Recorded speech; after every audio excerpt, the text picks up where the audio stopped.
Eh bien le bonjour, ici Django, bienvenue dans cette nouvelle vidéo. On va parler aujourd'hui de Starfield. C'est un jeu que j'attends un peu comme KOTOR et comme Skull and Bones, je les attends un peu comme le Seigneur.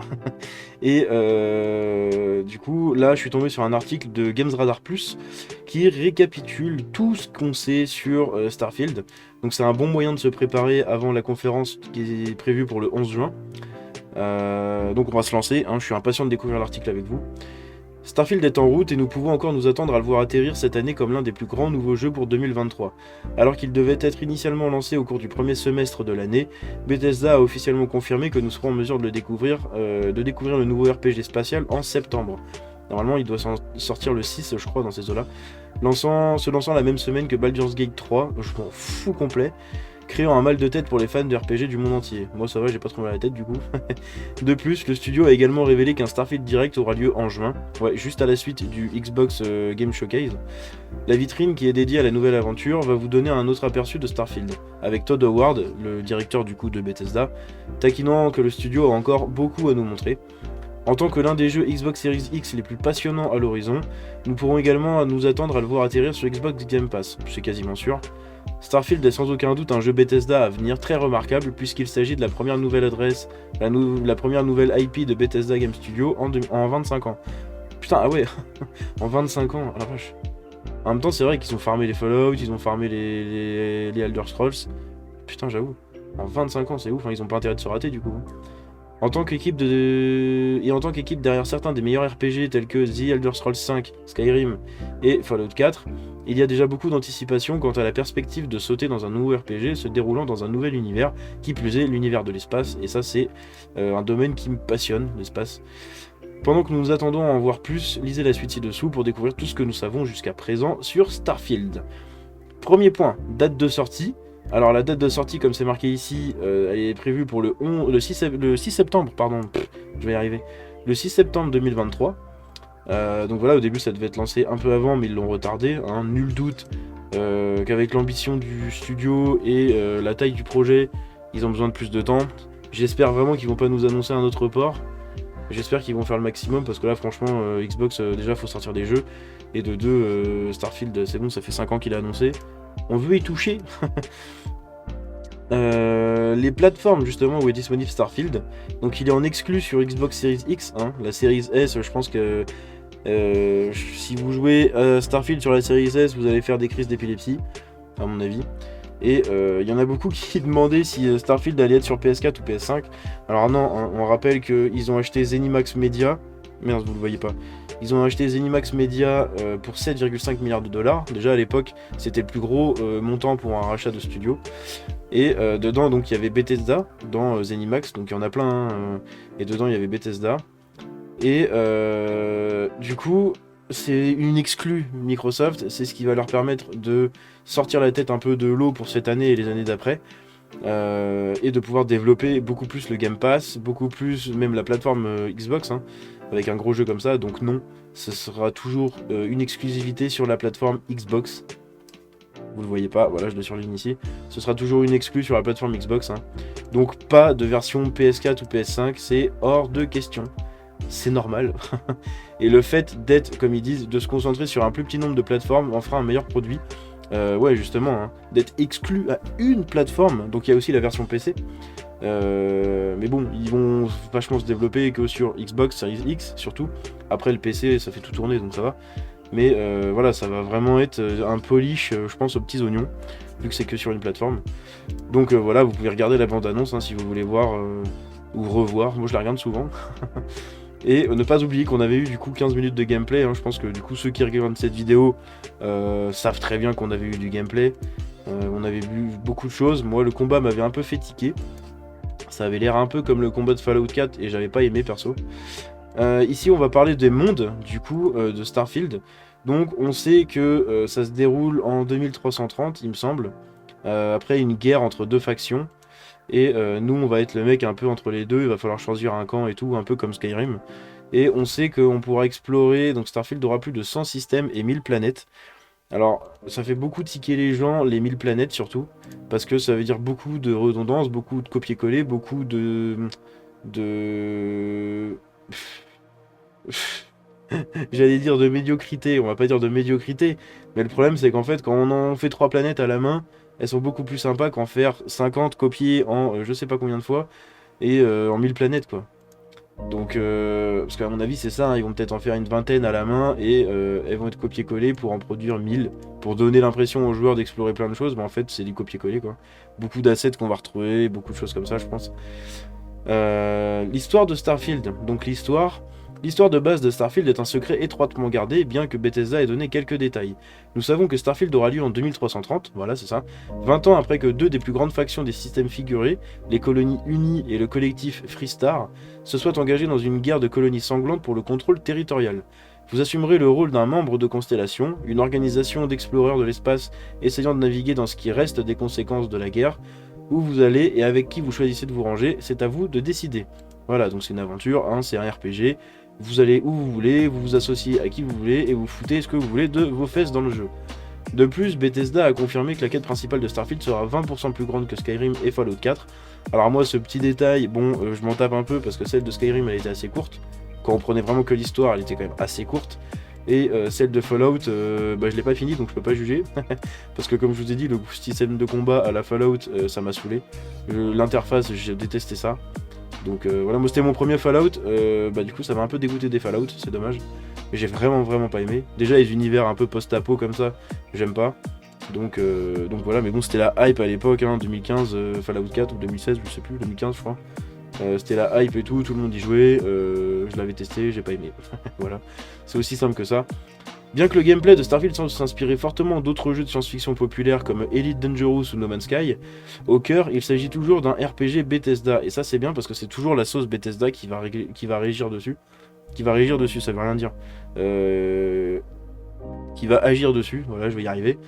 Si vous avez joué à un des jeux Fallout ou The Elder Scrolls du studio, vous saurez ce que cela signifie, pardon, de grands espaces ouverts et des colonies. Ouais, parce que évidemment, ce sera un grand monde ouvert à explorer. Nul doute qu'il sera assez riche, je pense. Dialogue et persuasion dans Starfield. Alors là, on a un petit pavé sur les dialogues. Bon, en gros, c'est la même chose hein, que dans Skyrim et dans Fallout 4, les derniers jeux évidemment. Vous aurez la persuasion qui vous permettra d'ouvrir, de débloquer d'autres perspectives de dialogue, peut-être d'autres scènes, des accès bloqués pour des lieux, des nouvelles récompenses, enfin voilà, hein, vous aurez... Mais par contre, il y a une stat qui est sympa dedans à prendre en compte, c'est ça. Todd Howard a confirmé que Starfield a plus de 4 fois plus de dialogue que Skyrim. C'est 4 fois plus. Skyrim, il y avait quand même beaucoup de dialogue. Hein. Il y a énormément de dialogue.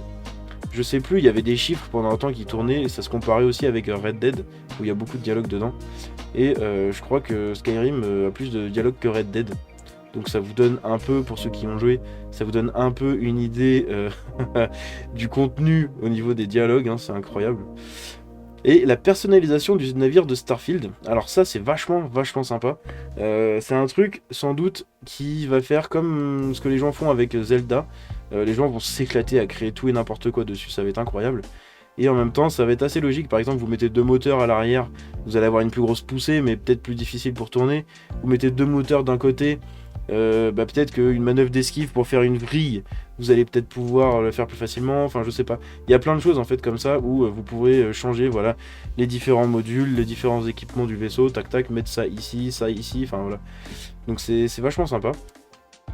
D'après ce que nous en avons vu jusqu'à présent, il semble que les navires soient modulaires, ce qui vous permet de modifier tous les éléments de leur conception, de l'emplacement visuel des moteurs et du poste de pilotage, à des choix plus réfléchis tels que la façon dont la puissance se divise entre les armes, les boucliers et vos capacités de déplacement à la vitesse de la lumière. Ensuite, on a l'habituel craft hein, dans les jeux Bethesda et dans les RPG en général. Hein.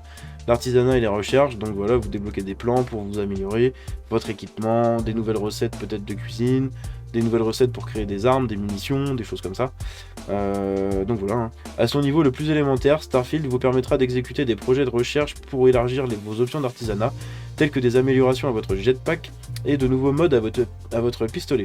Si vous voulez creuser plus profondément dans ce côté du jeu, vous serez en mesure d'utiliser des systèmes de construction de base similaires à ceux vus dans Fallout 4 et Fallout 76 pour exploiter et rassembler plus efficacement des ressources. Et vous pouvez même affecter des PNJ à travailler dans ces avant-postes pour vous assurer que vos projets de recherche sont terminés avec une efficacité maximale.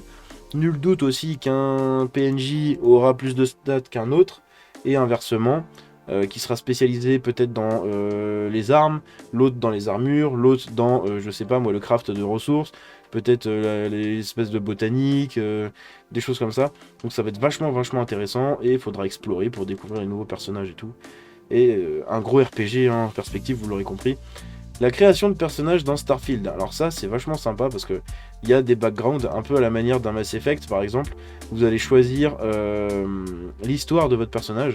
Donc je sais pas moi, vous allez avoir une trame principale, mais que vous allez rejoindre. Donc imaginons l'histoire fait ça. Vous allez rejoindre l'histoire ici.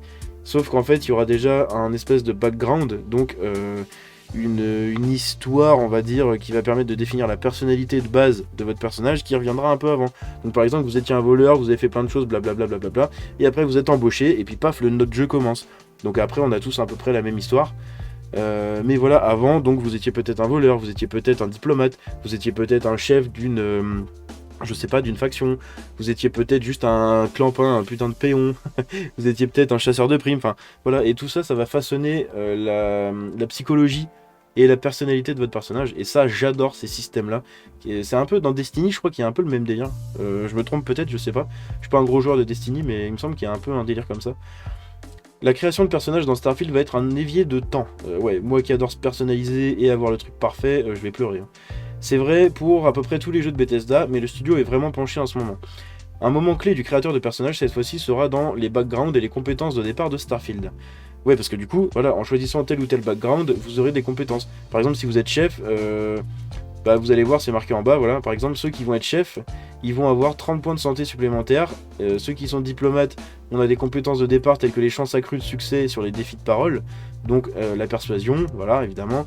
Et il y aura plein de choses comme ça. Si vous êtes, je sais pas moi, mettons un catcheur, je sais pas, un grand sportif, un athlète, j'en sais rien, vous aurez peut-être plus de force, plus d'endurance. Enfin, c'est des trucs un peu logiques comme ça. Et c'est vachement sympa et moi j'adore ça. Les compétences de Starfield. Le système de compétences de Starfield semble être un amalgame des systèmes trouvés dans Fallout et The Elder Scrolls. Pardon, je bégaye. Les compétences de Starfield sont divisées en plusieurs niveaux, relevant de 5 catégories différentes: physique, social, combat, science et technologie. Gagner de l'expérience et l'investir dans les compétences qui vous intéressent le plus et qui servent le mieux le type de personnage que vous construisez ne fera qu'améliorer le chemin que vous avez choisi.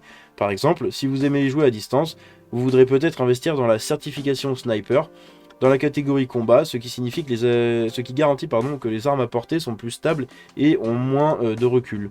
Et voilà, il y a toujours plein de choses, toujours plein de personnalisation au niveau des compétences.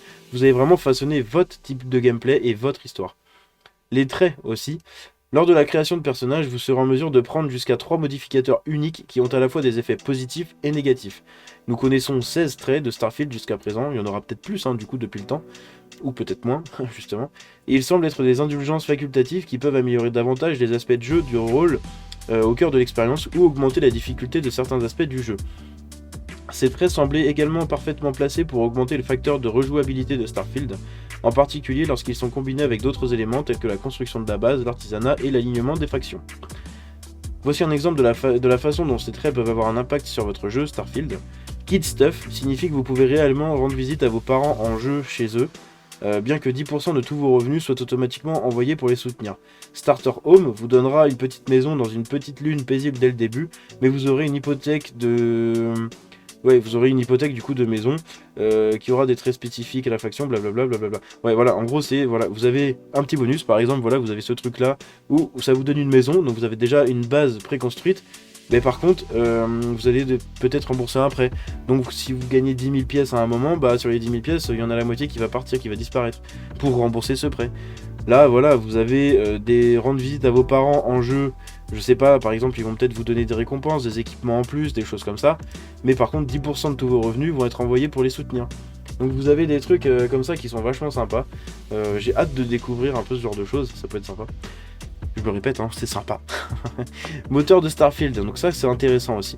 Il est confirmé que le moteur de Starfield est le moteur de Creation 2, donc le Creation Engine 2 de tête, Ce moteur de jeu a été conçu aux côtés de Starfield et est conçu pour la nouvelle norme pour le studio à l'avenir. Alors que des jeux comme The Elder Scrolls 5 et Fallout partageaient tous la même technologie, le Creation Engine 2, ouais voilà c'est ça, a permis à Bethesda de se préparer pour une expansion et une évolution supplémentaire dans cette nouvelle génération.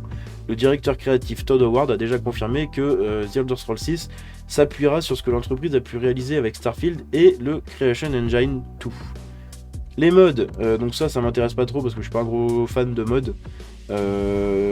Déjà parce que j'y ai pas accès et parce que pour moi il y a beaucoup trop de trucs en fait qui dénaturent le jeu. Il y a beaucoup de choses bien.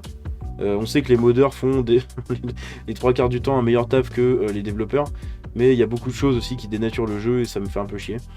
Donc je m'y intéresse pas, je vous laisse le paragraphe, hein, si vous voulez le lire vite fait, vous mettez pause à la vidéo et vous le lisez. Et ensuite le dernier, Starfield est-il multijoueur? Donc spoiler, non. Compte tenu de la nature ambitieuse de la nouvelle création de Bethesda, vous vous demanderez peut-être si Starfield est un jeu unique, un jeu solo ou une sorte de composante multijoueur qui est dans le jeu. Bethesda a confirmé que Starfield sera une expérience solo, 100%, hein, et qu'aucun mode multijoueur en ligne n'est actuellement prévu. Voilà tout ce qu'on sait sur Starfield, un gros jeu qui va vous bouffer du temps. Vous aurez pas de mal à retrouver l'article hein, si vous voulez vraiment fouiller tous les paragraphes, ceux que j'ai pas lus et tout. Mais voilà, c'est un jeu que j'attends beaucoup. J'espère qu'il va permettre à Ubisoft. Ah, le lapsus. On dirait que je parle de Skull and Bones et d'Assassin's Creed. Non. J'espère que Starfield va permettre à Microsoft et à Xbox de sortir un peu la tête de l'eau et de se relever et de revenir un peu fiers comme ils étaient à l'époque, quand ils avaient encore pas mal de jeux. Voilà, c'est tout ce que j'avais pour aujourd'hui. J'espère que cette vidéo récap vous a plu. Si c'est le cas, vous pouvez la liker, la partager. Vous pouvez vous abonner en activant la cloche et me suivre sur les réseaux. Tous les liens sont dans la description. Je vous dis à la prochaine. C'était Django. Ciao.